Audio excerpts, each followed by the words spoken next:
हरि ओम। श्लोक number 506, serial number 2325, सुभाषित रत्न के अंदर कहते हैं, धैर्यं यस्य पिता क्षमा च जननी शांति क्षीरं गेहिनी सत्यं सुदूरयं दया च भगिनी भ्राता मना संयमः शय्या भूमितलं दिशोऽपि वसनं ज्ञानामृतं भोजनम् एते यस्य कुटुम्बिनो वद सखे कस्मात् भयं योगिनम्। कितना बहुत बढ़िया सुभाषित रत्न के अंदर बताया है। धैर्यं यस्य पिता, जिस महान व्यक्ति ब्रह्मनिष्ठ का, विरक्त का, धैर्य जिसका पिता है, धीरज को कभी छोड़ता नहीं है। क्षमा च जननी, और क्षमा इसकी माता है, क्योंकि वैर भाव वाला व्यक्ति को ध्यान नहीं लगता। विरक्त महात्मा को कोई जब परेशान करता है वहां से चल पड़ता है, रमता जोगी बहता पानी, घर बनता ही नहीं है।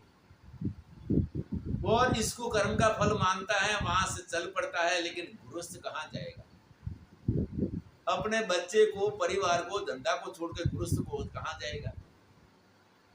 इसको सामने अंदर ऐसे कोई दुष्ट लोग आएंगे, परेशान करेंगे, तो इसको वहां पर खुद को प्रतिकार करना होगा या सरकार की सहायता लेना पड़ेगा प्रतिकार के लिए। इसीलिए इसको बचने का उपाय कम है।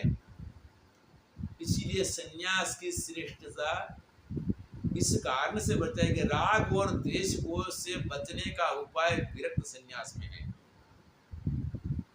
क्षमा जिसकी माता है, और शांतिम चिरम गेहिनी, और जो धैर्य है, वैर भाव रहित है, तो शांति अपने आप आई। शांति जिसकी धर्म पत्नी है, यहाँ पर धर्म पत्नी की उपमा दिया है। विरक्त महात्मा को विवाहित जीवन कहा भी नहीं होता, वो अकेला ही होता है। पर यहाँ पर जैसे गृहस्थ को एक पतिव्रता पत्नी अपने पति की छाया बन के इसकी सेवा करती है और धर्म कार्य के लिए वहां पर सहायता करती है, धर्म विरुद्ध, शास्त्र विरुद्ध कार्य से अपने पति को प्रेम पूर्वक निवारती है, मीठी भाषा में बोल देती है। तो वैसी पत्नी यहाँ पर यति के लिए है शांति। शांति चिरम, चिर शांति मतलब बहुत लंबे समय रहने वाली शांति जिसकी पत्नी है। आगे इसका परिवार बताते कि सत्यम सुनूरयम दया च भगिनी, जहां पर सत्य है, क्योंकि इसके असत्य के आचरण की जरूरत नहीं है, असत्य बोलने की जरूरत नहीं है।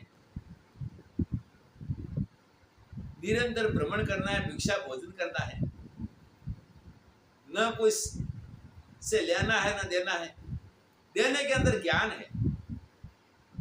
तो वैसे व्यक्ति के लिए यहाँ पर बताया है कि सत्य जिसका पुत्र है, पुत्र और शिष्य दोनों की यहाँ पर समान व्याख्या है। सत्य जिसका पुत्र है और दया जिनकी बहन है, भगिनी, और भ्राता मन संयम, जो बंधु है, अपना बंधु है मन का संयम।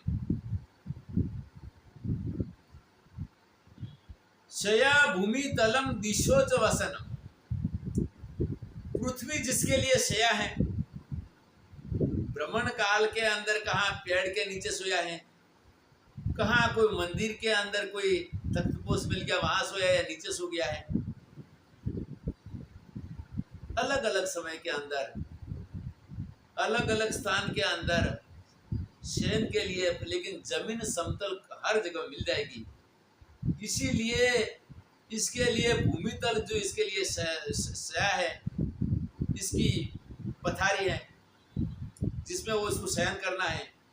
दिशोपि वसनम, और दिशा जिसके वस्त्र हैं, दिगंबर इसको कहते हैं कि दिशा रूपी वस्त्र जो कपड़े पहनते नहीं है। पर अगर फिर भी जहां पर कोई यति कपड़ा पहनता है तो कपड़े की परवाह नहीं करेगा, फाटे टूटे जैसे कपड़े हैं इतने पहनेगा, और जब वो समाप्त होने पर दूसरे सामने मिल जाते हैं। तो दिशा जो है इसके वस्त्र हैं। और भोजन क्या है? ज्ञानामृतम भोजनम, ज्ञान ही जिसका भोजन है। क्योंकि विवेक रूप ज्ञान के बिना वैराग्य नहीं टिकता, और वैराग्य के बिना वहां पर अंतर्मुखता का आनंद भी नहीं मिलता। तो ऐसे करके ज्ञानामृत जिसका भोजन है, एते यस्य कुटुम्बिनो वद सके कस्मात् वयं योगिनः, ये सारे इसके कुटुंबी हैं। तो हे मित्र, ऐसा परिवार वाले को भय कैसा? ये ते अस्त्र कुटुम्बिनो वद सक कस्मात् भयम योगिनः, ऐसा योगी को कभी भी कोई भय पैदा होता नहीं है। वो सदा के लिए निर्भय रूप के अंदर विचरण करेगा। गणेश पुराण के अंदर कहते हैं,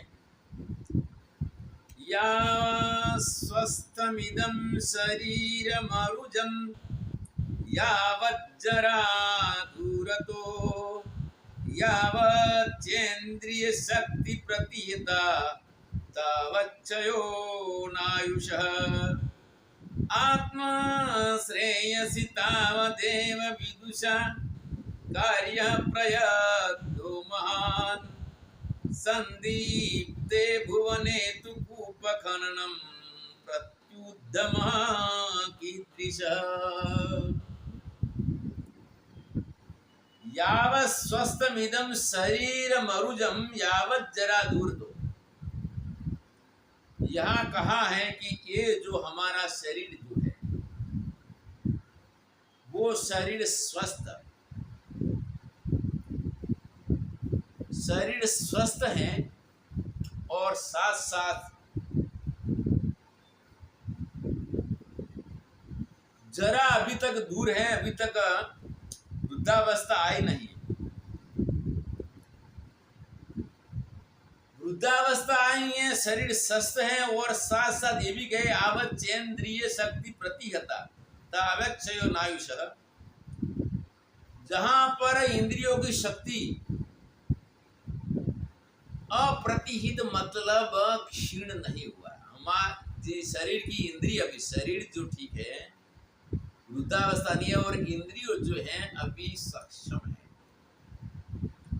जैसे एक हाथ वाला व्यक्ति पूरा कार्य नहीं कर सकता, एक पैर वाला भी पूरा कार्य अपना शरीर का ठीक से कार्य नहीं हो पाता है, वैसे आंख बिना का भी रूप पदार्थ को नहीं देख सकता, परंतु सारी इंद्रियां भी जो है वो भी सशक्त हैं, वृद्धावस्था नहीं है, शरीर के अंदर अभी युवावस्था है और रोग रहित निरोग अवस्था है।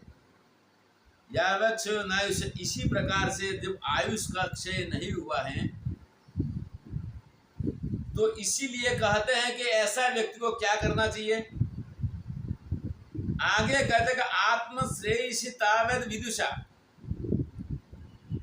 विद्वान व्यक्ति को अपना आत्म कल्याण कर लेना चाहिए, आत्म श्रेय करना चाहिए, और ये प्रयत्न महान है। आप श्रेयसी तावत विदुषा कार्य प्रयत्नो महान, ऐसा करने से ये सब प्रयत्न कार्य महान करके अपना कार्य करना चाहिए। अगर बचपन से जो बाल ब्रह्मचारी अवस्था से अच्छी तरह अभ्यास में लग जाए और संसारिक वातावरण से दूर रहे, तो चाहे इतनी शक्ति प्राप्त कर सकता है, तो आत्म कल्याण के लिए ऐसा महान प्रयत्न कर ले। क्योंकि आगे दृष्टांत बताते हैं कि संदीप्ते भुवने तो कूप खननम। अब जब घर के अंदर जब आग लग जाती है, चारों ओर से आग लपेट देती है और पास में पानी नहीं है, तो ऐसा कह के ऐसा करो, हम कुआं बना के, कुआं पहले खोदेंगे, कुआं को गहरा करने के बाद नीचे से पानी मिलेगा। अब कुआं खनेंगे, पानी कुआं का अगर घर बुझाने के लिए कोशिश करेंगे तो वो कुआं का पानी से घर कभी नहीं बुझता, क्योंकि आग लगते समय ही अगर पास में पानी है तो बुझेगा। आग लगने से पहले भी हमारे पास पानी का स्टॉक होगा तो तुरंत ही आग लगते इसको आग बुझा सकते हैं, लेकिन जब आग फैल जाती है तो वहां पर पानी कोई कार्य नहीं कर सकता। इसीलिए जब विकार वासना अच्छी तरह घेर लेती है और संसारी वातावरण पूरा ग्रस्त जाता है, तब ये व्यक्ति का वहां पर खुद ही इसमें से अगर निकलना चाहे तो निकल सकता, अगर विवेक वैराग्य पूर्वक, अन्यथा किसी प्रकार से इसका निकलना शक्य नहीं है। जैसे बिना पानी जहां भी आग लगे इसको खत्म कर देता है, ऐसे विषय रूप विष वाला संसार व्यक्ति का जीवन को नष्ट करके इसको परलोक से और सदगति से दूर करके फिर 84 लाख योनि के अंदर इसको भ्रमण कराता है। श्लोक नंबर 508 महाभारत शांतिपुर में कहते हैं, कामं जानामि ते मूलम संकल्पात् किल जायसे, न त्वं संकल्पयिष्यामि समूलो न भविष्यति। हे काम, मैं तुझे जानता हूँ, संकल्प से तू उत्पन्न होता है। अगर मैं संकल्प को छोड़ दूं, तो फिर उत्पन्न होगा कैसे? तो इसीलिए प्रथम संकल्प के द्वारा काम उत्पन्न होता है, पर हम इसको अवकाश कब देते हैं? अवकाश काल में ही संकल्प खड़ा होगा। हमारा अभ्यास ऐसा बना रहे कि निरंतर भगवान का एक तो इष्ट नाम का जप, अपने इष्ट का नाम जप निरंतर करना है, और साथ साथ अन्य समय के अंदर अपने साधना भजन में रत रहना है। और गृहस्थ भक्तों के लिए फिर वहां पर मोबाइल के अंदर गीता है, अन्य कोई कीर्तन भजन सत्संग है, वो अन्य समय के अंदर भी सुन सकते हैं अवकाश काल में, और काम करते समय अपना भगवान का नाम ले सकते हैं। तो ये करके अवकाश कभी नहीं देंगे तो काम को मौका नहीं मिलेगा।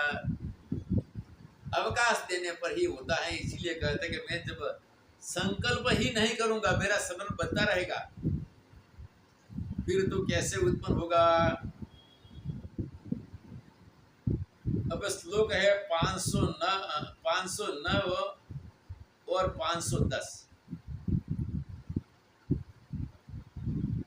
महाभारत शांतिपुर में कहते हैं, सीरियल नंबर 34 और 35, 2334 और 2335। पाशुभिः समविद्यच्छन्नः शून्यागार प्रतिश्रयः, वृक्षमूलनिकेतो वा त्यक्तः सर्वं प्रियः। पाशुभिः समविच्छन्नः शून्यागार प्रतिश्रयः, वृक्षमूलनिकेतो वा त्यक्तः सर्वं प्रियः। यहाँ कहते हैं कि पाशु बीज धूल से ढका हुआ शून्य घर में रहकर, अथवा वृक्ष के मूल शून्यागार प्रतिश्रय, वहां पर किसी का भी आश्रय लिए बिना, वृक्ष मूलों निकेत, वृक्ष के मूल के अंदर भी, इसकी छाया में भी वहां पर रहना, ये इसका निवास है। सारे परिग्रहों को, जगत सर्व प्रिया, सभी प्रकार की जो प्रिय वस्तुओं को विषय भोग वाली वस्तु का त्याग करके वहां पर इसी प्रकार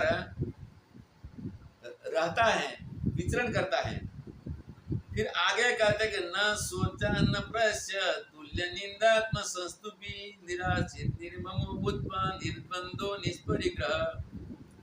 न सोचन न प्रहसन, कभी न किसी का शोक करता है न कभी आनंदित होता है। तुल्य निंदात्म संस्तुति, और निंदा और स्तुति को जो समान समझता है,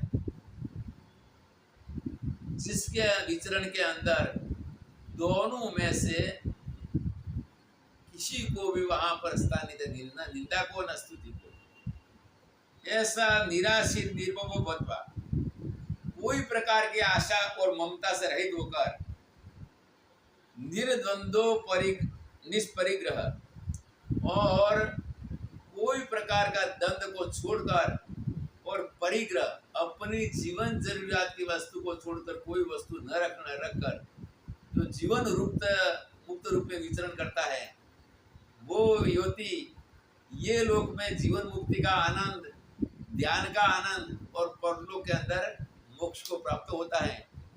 इसके साथ हमारी संक्षिप्त व्याख्यान माला में यहाँ वैराग्य प्रशंसा नाम का अध्याय पूर्ण होता है। हरि ओम।